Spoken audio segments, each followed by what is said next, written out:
Hello guys, welcome. क्या कहते हैं, बैकग्राउंड तो ये वाला सही नहीं है, ये झूला है। और काम चलाइए आज के लिए ऐसे ही। आज जानते हैं ग्रेविटेशन। वो हटा भी सकते हैं पर आज को समझ सकते हैं, लेजीनेस। ग्रेविटेशन जानते हैं। ग्रेविटेशन क्या है? ग्रेविटेशन है आपका force of attraction between two object due to mass. समझ आया? Gravitation is force of attraction between any two objects having mass in the universe. Ignore कीजिए बैकग्राउंड साउंड को। चलिए, यूनिवर्सल लॉ ऑफ ग्रेविटेशन जानते हैं। ये है आपका, ये हमारे न्यूटन जी ने दिया था। और मैथमेटिकल फॉर्म पहले जानते हैं। ये होता है G m1m2/r²।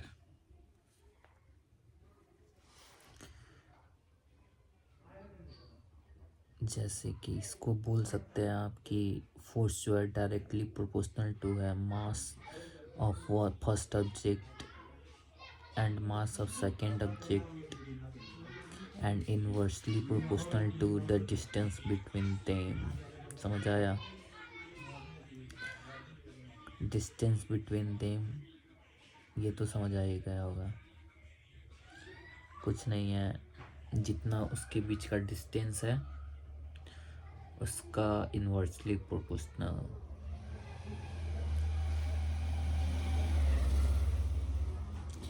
जो जी है ग्रेविटेशनल कांस्टेंट, जो प्रोपोर्शनलिटी हटाते हैं तो एक कांस्टेंट आता है ना, वही है ग्रेविटेशनल कांस्टेंट।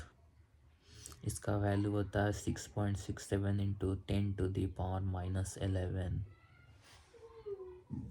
समझ आया? Importance of universal law of gravitation. Importance क्या है यहाँ का, इस लॉ का?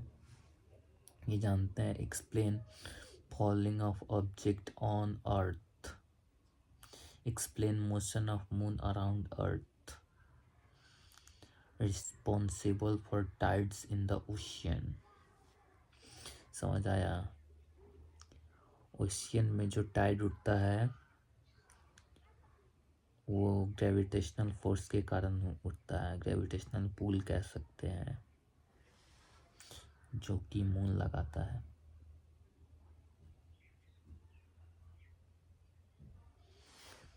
फ्री फॉल, फ्री फॉल किसे कहते हैं? एक बॉल को अर्थ के ग्रेविटेशनल फील्ड में फेंक दीजिए और ऊपर से जो गिरेगा उसको कह देंगे free fall. When an object falls towards earth under the influence of gravity only, it is called free fall. समझ आया? इजी है, इजी है, easy.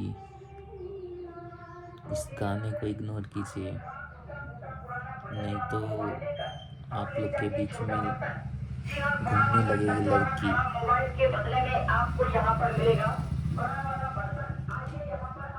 Acceleration due to gravity.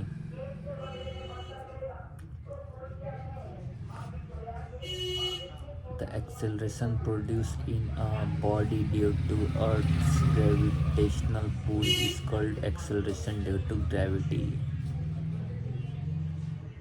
Acceleration produced in a body due to Earth's gravitational pull is called acceleration due to gravity. समझ आया?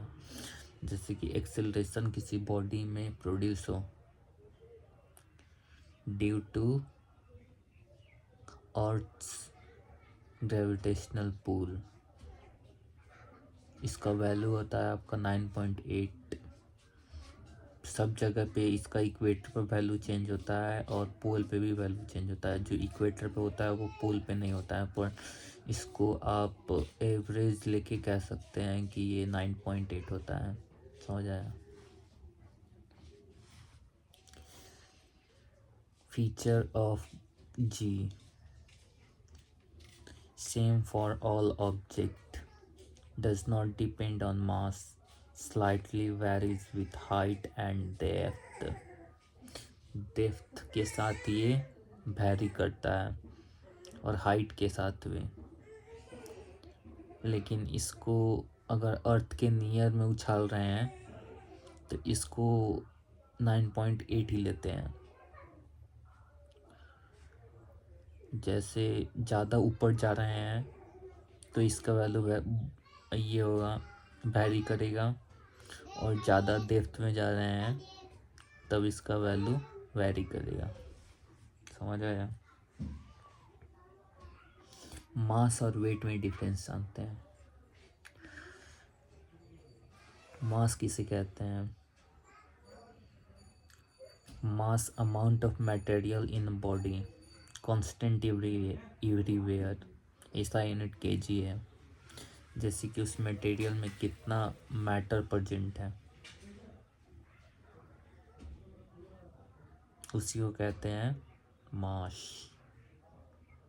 ऐसा unit इसको kilogram बोल सकते हैं। वेट जानते हैं। वेट जो है, force with which earth attracts an object, उसको कहते हैं, ये फोर्स होता है। सबसे पहले ये याद रखिएगा। और पिछला वाला जो है वो फोर्स नहीं है, मास जिसको बोलते हैं। दोनों में डिफरेंस होता है। जो वेट है, force with which earth attracts an object, इसको बोलते हैं आपका क्या?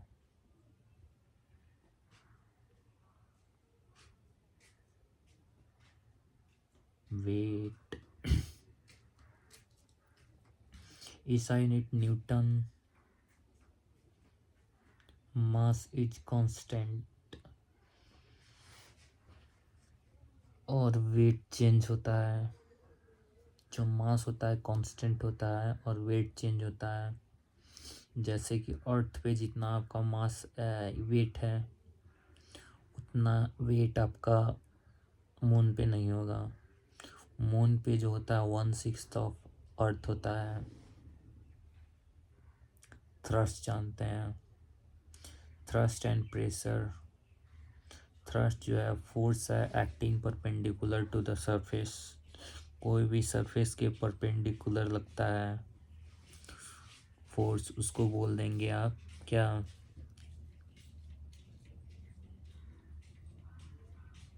Thrust. Pressure equals force by area. ये तो इजी है। फोर्स बाय एरिया को कहते हैं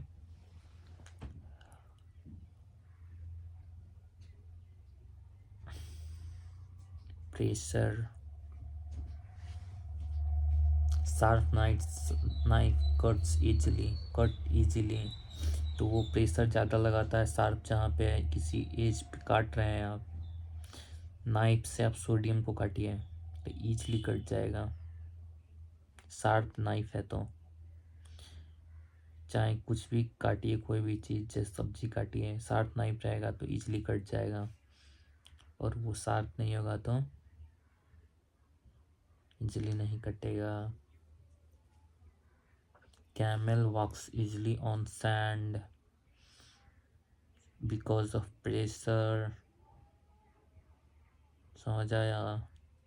high heel shoes exert more pressure.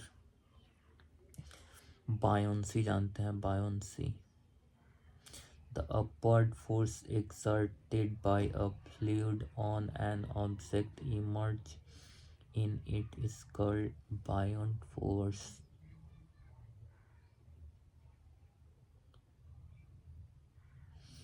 The upward force exerted by a fluid on an object emerges in it is called buoyant force. Upward force exerted by fluid, जो fluid होता है किसी object पे upward force लगाएगा उसको पानी में डालने से। जैसे ईंट है, ईंट को पानी में डालिए तो जितना अगर पानी में एयर में फेंकते तो इजीली फॉल कर जाता, और पानी में रख रहे हैं तो देखिएगा उसका स्पीड स्लो लगेगा, तो उसको कहते हैं buoyant force. Pressure in fluid increases with depth. Depth के साथ प्रेशर इंक्रीज करता है। Pressure in fluid increases with depth. Archimedes principal, Archimedes principal जानते हैं? इधर बहुत हल्ला होता है, इधर बच्चा खेलते रहता है, दिमाग खराब करता है कभी कभी। क्या कहते हैं, चलिए पढ़ते हैं, फिर भी इग्नोर कीजिए उस सबको। आर्किमिडीज प्रिंसिपल जानते हैं?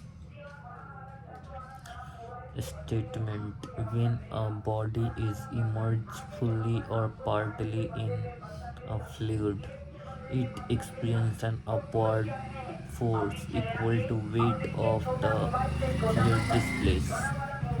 देखिए, जैसे ईंट फेंकते हैं पानी में तो कुछ पानी को डिस्प्लेस करेगा। जैसे भरा बाल्टी ले लीजिए, भरा बाल्टी ले लिए तो वो जो है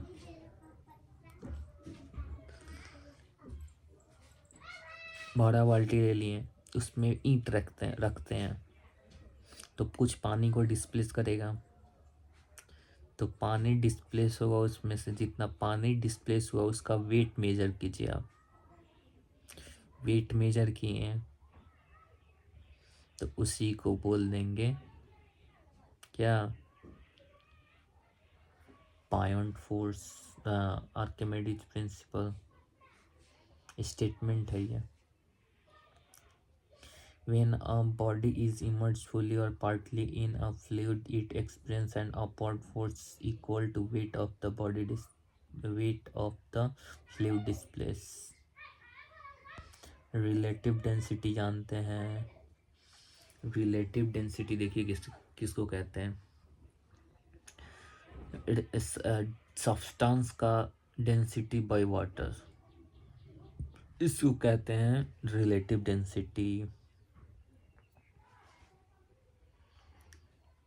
रिलेटिव डेंसिटी कहते हैं जिस density of substance by density of water. Helps in identifying substance को आइडेंटिफाई करने में काम आता है। चलिए बाय। इस वीडियो को पोस्ट किया जाए या नहीं किया जाए बाद में डिसाइड करते हैं, अगर आ जाएगा तो जान जाइएगा, अच्छी बात है। क्या कहते हैं, रखते हैं। Bye, enjoy your